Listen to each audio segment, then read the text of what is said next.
Hi అండి. అమ్మ ప్రేమ. అందరూ ఎలాగున్నారు? బాగున్నారా?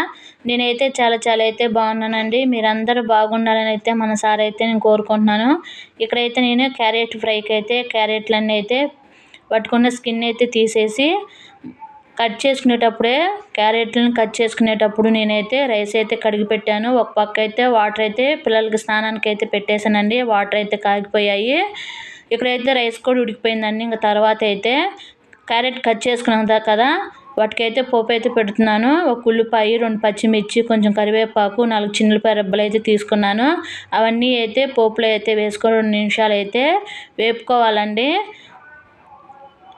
ఇంకా వర్షాలు పడిన ఇంట్లో ఆడవాళ్ళకి రెస్ట్ ఉండదు కదా వంటగదిలో. ఇంక వంట అయితే చేసుకోవాలి కదండి మనమైతే. ఇక్కడ పోపునైతే వేయించుకున్న తర్వాత ఒక 2 నిమిషాలు కట్ చేసి పెట్టుకున్న క్యారెట్ని అయితే నేను పోపులో అయితే వేసుకున్నానండి. ఇదిగోండి ఈ విధంగా అయితే పోపు పెట్టిన తర్వాత నేనైతే సిమ్లో పెట్టేసుకున్నాను. పిల్లలకి ఇంకా స్నానానికి నీళ్ళు అయితే పెట్టాను కదండి, వాళ్ళైతే స్నానాలు అయితే చేసి వచ్చారు. నేను ఈరోజు అయితే టిఫిన్ అయితే ఏం చేయలేదు. రైస్ అయితే తినేసి వెళ్తామన్నారు వాళ్ళైతే పిల్లలు. తర్వాత అయితే మా అమ్మాయికి అయితే ఈ లోపల జడలు కూడా వేసానండి. స్కూల్కి అయితే టైం అవుతుంది కదా, ఇక్కడే నుంచుంటే టైం అయిపోతుందని జడలు వేసాను. ఇంకా తర్వాత ఈ విధంగా అయితే వేగిపోయాయండి. కొంచెం ఉప్పు, కొంచెం పసుపు అయితే తీసుకున్నాను. తర్వాత 1/2 స్పూన్ ధనియాల పొడిని అయితే తీసుకున్నాను. ముందైతే సాల్ట్ అయితే వేసాను కదండి, అదైతే సరిపోదు. నేను మరలా రుచికి సరిపడా అయితే సాల్ట్ని అయితే తీసుకున్నాను. నా దగ్గర అయితే పుట్నాల పొడి అయితే ఉందండి, పుట్నాల పొడి కూడా తీసుకున్నాను.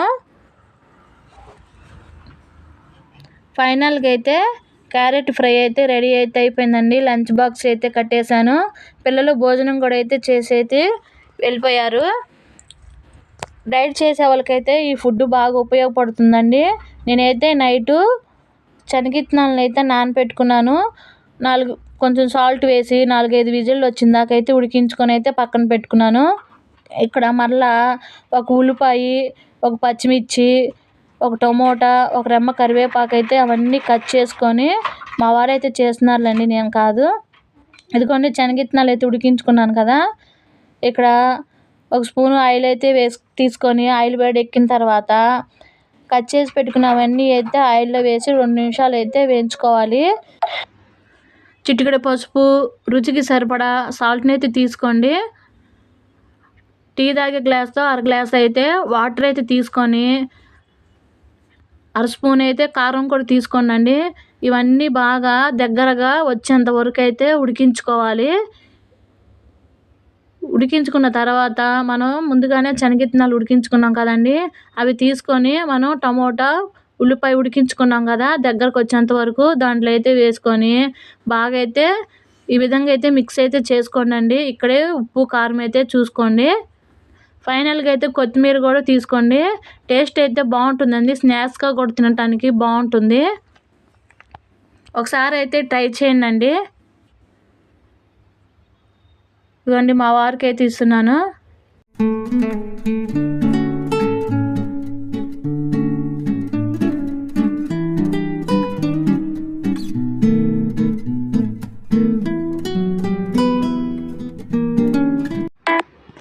మా వారు వస్తూ అయితే కూరగాయలు కూడా తీసుకొచ్చారండి. వర్షాలు పడుతున్నాయి కదా, అవి కూడా రేట్లు పెరిగిపోయాయి. ఇంకా వర్షాలు పడుతున్నాయని బట్టలు కూడా నేనైతే ఉతకలేదండి. 2 రోజుల మించి అయితే బట్టలు అయితే చాలా ఎక్కువగా ఉన్నాయి. ఇంకా ఒక వరుస అయితే వాషింగ్ మిషన్కి అయితే వేసేసాను. 3 ట్రిప్పులుగా అయితే వచ్చినాయండి బట్టలు. అవి ఎక్కడ ఆరేయాలో కూడా అర్థం కాలేదు. ఇంకా పైన మేడ పైన అయితే ఒక పెద్ద గది అయితే ఉంది. ఆ గదిని అయితే చూపిస్తాను, రాండండి.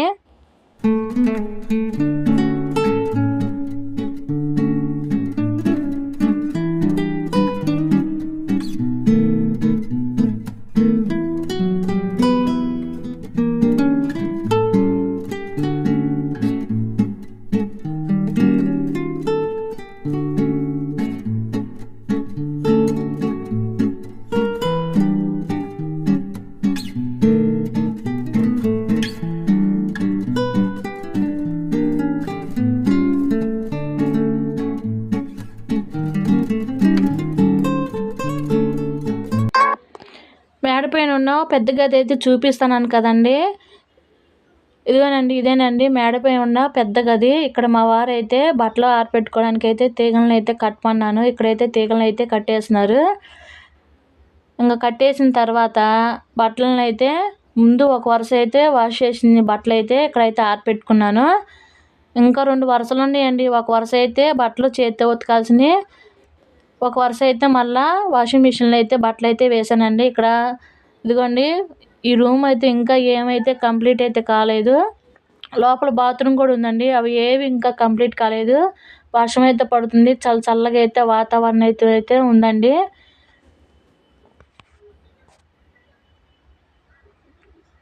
ఇదిగోండి, ఇవైతే చేతితో ఉతకాల్సిన బట్టలు.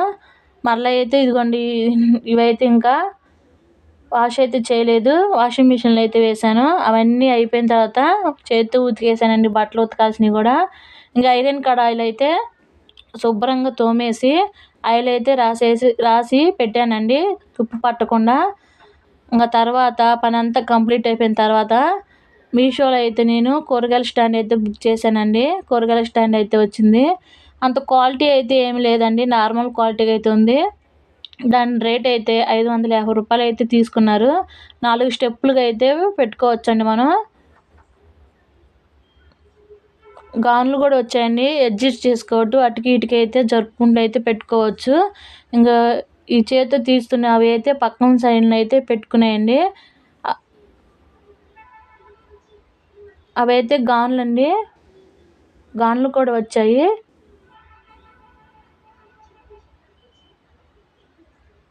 ఎలా సెట్ చేసినానో మీరే అయితే చూడండి.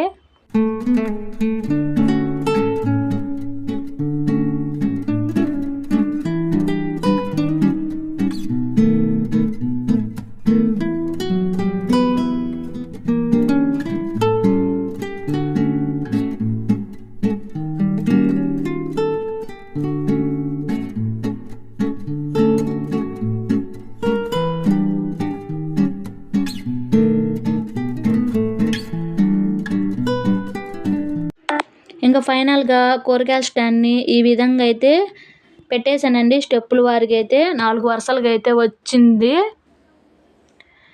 గ్యాస్ బల్ల కంటే హైట్గా ఉందండి ఈ కూరగాయల స్టాండ్ అయితే. పైన స్టెప్ అయితే ఇదిగోండి తీసి పక్కన పెట్టుకున్నాను, హైట్గా ఉందని చెప్పాను కదా. ఇంకా 3 స్టెప్పుల్లో అయితే పేపర్స్ అయితే వేసి కూరగాయలను అయితే ఈ విధంగా అయితే పెట్టేశాను. వంటగది అంతా అయితే క్లీన్ అయితే అయిపోయిందండి. పైన స్టెప్ తీసాను కదా, ఆ స్టెప్లో అయితే నేను ఎలా అయితే సర్దుకున్నానో మీరే అయితే చూడండి.